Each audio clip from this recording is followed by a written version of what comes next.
Next question, the member for Lanark, Frontenac, Kingston. Thank you, Speaker. My question is to the Premier. In my supplemental question yesterday, I asked this government if the people of Ontario should prepare for internment camps. In September, the federal government posted a call for expressions of interest for contractors to supply, provide and manage quarantine isolation camps throughout every province and every territory in Canada.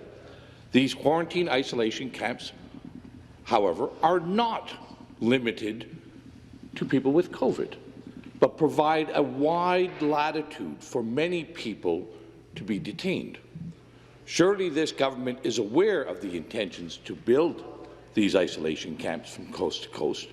And my question to the Premier is, how many of these camps will be built, and how many people does this government expect to detain? Question.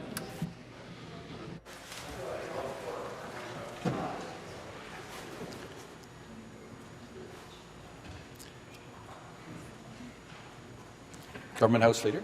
Thank you, Mr. Speaker. It is very true that when people leave the country and when they come back in, that the province is suggesting, and the federal government, in cooperation with the federal government, we are suggesting that people isolate themselves. That has been a practice that has been very successful, not only here in the province of Ontario, but across Canada. And we will, of course, be redoubling our efforts to make sure that the people of the province of Ontario remain safe, Mr. Speaker. So if the member is referring to the fact that that one of the public health policies is that when you return from a jurisdiction outside of the province of Ontario or from another country, that you isolate yourself for 2 weeks, I would suggest that has been a good policy that has been working. In fact, this House has been doing the same thing since we came back.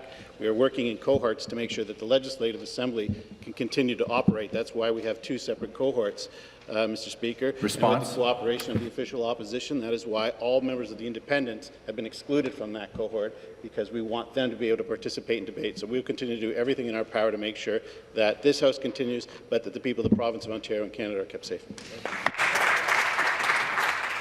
Supplementary question. Again, back to the Premier.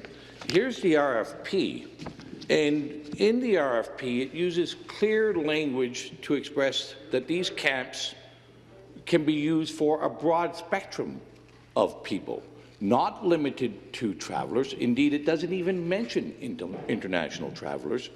It's just a broad latitude of people. And I'll send over the copy of the RFP after.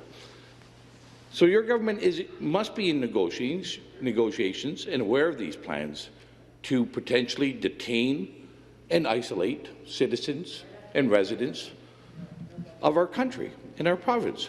So, Speaker, to the Premier, where will these camps be built? How many people will be detained? And for what reasons? Question. For what reasons can people be kept in these isolation camps? And I'd like to have the Premier assure the people of Ontario.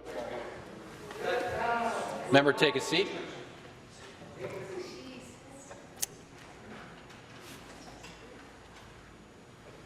The next question,